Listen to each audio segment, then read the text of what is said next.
Assalamualaikum warahmatullahi wabarakatuh. Selamat pagi anak-anak ibu semua. Mudah-mudahan kita semua dalam keadaan sehat walafiat dan selalu dalam lindungan Allah Subhanahu wa taala. Matematika peminatan kelas 12 akan membahas 6 materi pokok, yaitu limit fungsi trigonometri, limit tak hingga fungsi aljabar, turunan fungsi trigonometri, penerapan turunan fungsi, distribusi peluang binomial, dan distribusi normal. Sebelum kita membahas materi inti yaitu limit fungsi trigonometri, sebaiknya kita mengingat kembali perbandingan dan identitas trigonometri. Yang pertama, perbandingan trigonometri. Ya, perhatikan segitiga siku-siku ini. Sinus sudut alfa sama dengan Y per R. Kosinus sudut alfa sama dengan X per R. Tangen sudut alfa sama dengan Y per X. Tentu kamu masih ingat perbandingannya. Yang kedua, identitas trigonometri. Di sini ada beberapa rumus, Ibu siapkan lagi ya untuk mengingat kembali yang sudah kita bahas di kelas sebelumnya.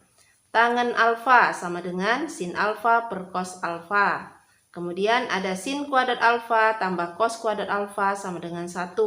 Dari rumus ini bisa diperoleh dua rumus lainnya. Kemudian rumus sudut ganda atau sudut rangkap untuk sinus 2 alfa, kosinus 2 alfa. Untuk kosinus 2 alfa ada 3 rumus. Kemudian rumus konversi penjumlahan terhadap perkalian untuk sinus dan kosinus, beserta cara mudah untuk mengingatnya. Dalam beberapa kasus, penyelesaian limit fungsi trigonometri hampir sama dengan penyelesaian limit fungsi aljabar. Misalnya dengan metode substitusi langsung dan pemfaktoran. Nah, untuk menyelesaikan limit fungsi trigonometri itu sendiri, selain substitusi langsung dan pemfaktoran, ada beberapa cara yang nantinya dapat kita gunakan. Ya, mengalihkan dengan akar atau faktor sekawan, kemudian penyederhanaan ini dengan menggunakan identitas trigonometri atau dengan menggunakan rumus limit fungsi trigonometri. Adapun rumus limit fungsi trigonometri untuk X mendekati 0, ini ada beberapa rumus ya. Kamu bisa perhatikan. Untuk lebih jelasnya, perhatikan contoh 1.1. Untuk yang pertama, limit sinus X kurang cos X untuk X mendekati V per 2. Nah, kita coba dulu dengan substitusi langsung.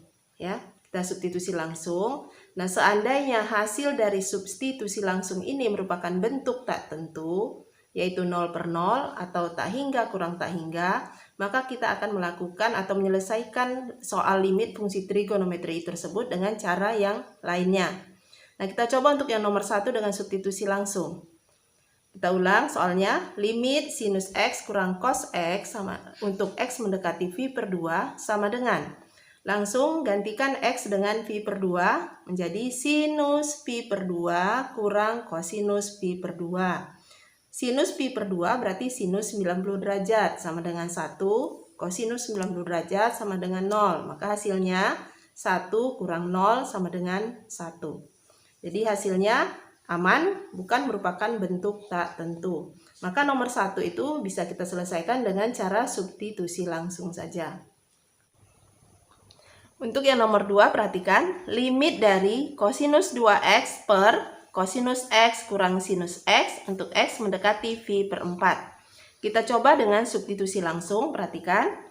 Sama dengan cos 2 kali V per 4 per cos V per 4 kurang sin V per 4. Sama dengan cos 2 kali V per 4 itu adalah V per 2 per cos V per 4 kurang sin V per 4. Cos V per 2 atau cos 90 derajat sama dengan 0.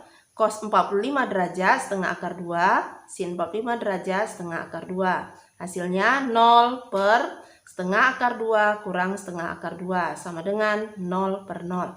Ini adalah bentuk tak tentu. Nah, dengan substitusi langsung itu tidak bisa dilakukan, maka kita akan menyelesaikannya dengan cara yang lain.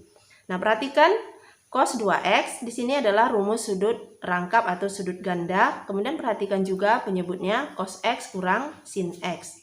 Nah, cos 2x itu ada 3 rumus. Kita pakai yang ini, cos kuadrat x kurang sin kuadrat x. Kenapa kita pakai ini? Karena ada hubungannya dengan penyebutnya. Ingat bentuk seperti ini.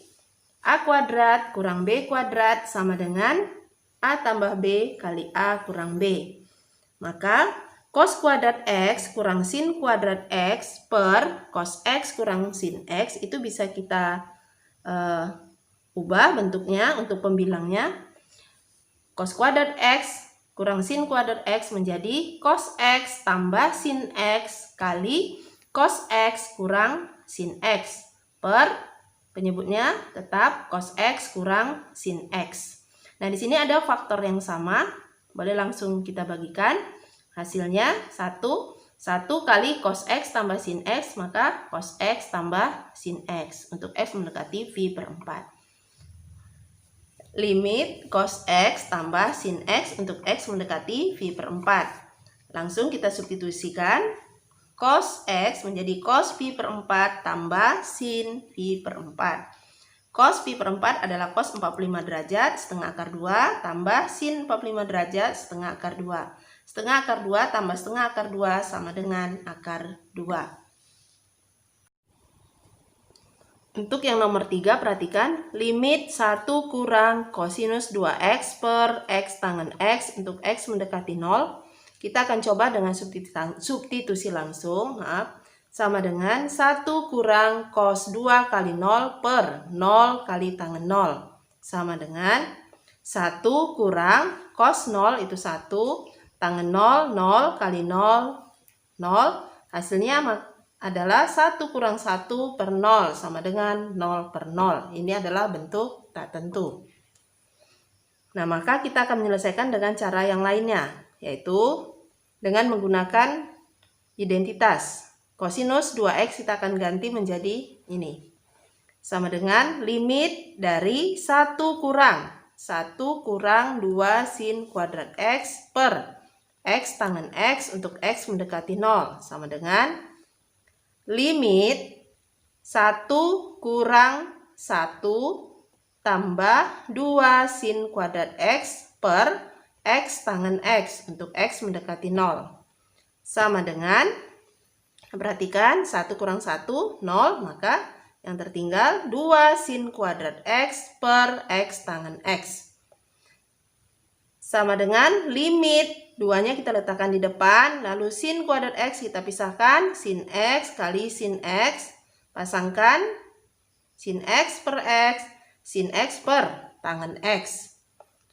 Nah, perhatikan rumus limit fungsi trigonometri yang sebelumnya tadi. Sama dengan ini 2, ini nilainya 1, 1. Maka 2 kali 1 kali 1 sama dengan 2. Nomor 4. Limit kosinus 3x kurang kosinus 5x per 3 sinus kuadrat 2x untuk x mendekati 0. Dengan substitusi langsung diperoleh kosinus 3 kali 0 kurang kosinus 5 kali 0 per 3 sinus kuadrat 2 kali 0. Kosinus 0 itu 1, kosinus 0, 1, 1 kurang 1, 3 sin kuadrat. 2 kali 0, 0, sin 0 itu adalah 0, kuadrat juga 0 kali 3, 0. Maka hasilnya 0 per 0 atau bentuk tak tentu. Nah, kita selesaikan ini dengan cara menggunakan identitas juga, konversi. Ya, lihat, cos kurang cos. Maka hasilnya min 2 sin setengah jumlah, sin setengah selisih. Jumlahnya 3x tambah 5x, 8x. 3x kurang 5x min 2x.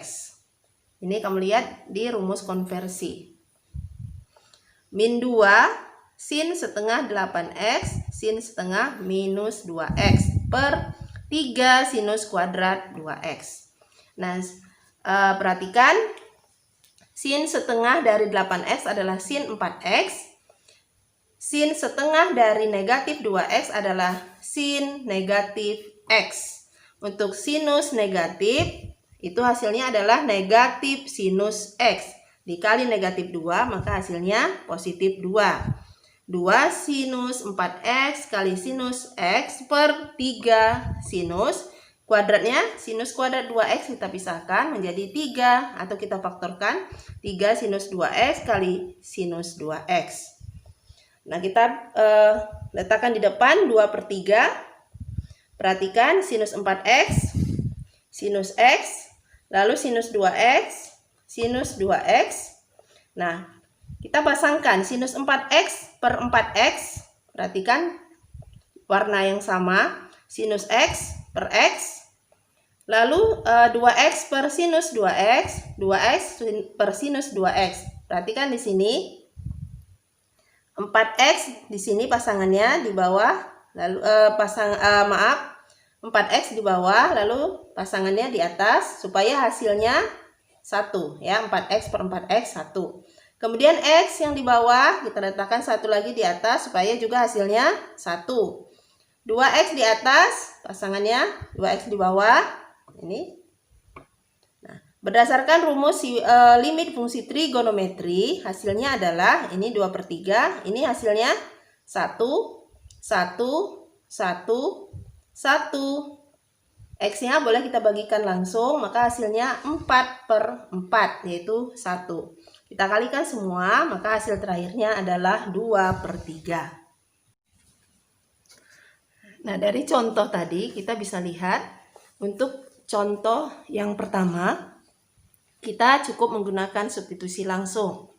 Sementara yang kedua, kita menggunakan identitas trigonometri dan pemfaktoran. Yang ketiga, kita menggunakan identitas trigonometri dan rumus limit fungsi trigonometri. Yang keempat, ya, menggunakan identitas juga dan rumus limit trigonometri. Ini sudah Ibu siapkan tugas satu-satu untuk kalian, ya. Tentukan limit fungsi trigonometri berikut. Yang pertama, limit sin 2x per tangen x untuk x mendekati V per 6. Yang kedua, limit dari 6x tangen 2x per 1 kurang cos 2x untuk x mendekati 0. Yang ketiga, limit dari cos x kurang cos 3x per 3x sin 5x untuk x mendekati 0. Silakan dikerjakan, ya. Sekian penjelasan Ibu untuk hari ini, untuk pembelajaran pertama. Mudah-mudahan bisa kamu pahami. Ibu akhiri, wassalamualaikum warahmatullahi wabarakatuh.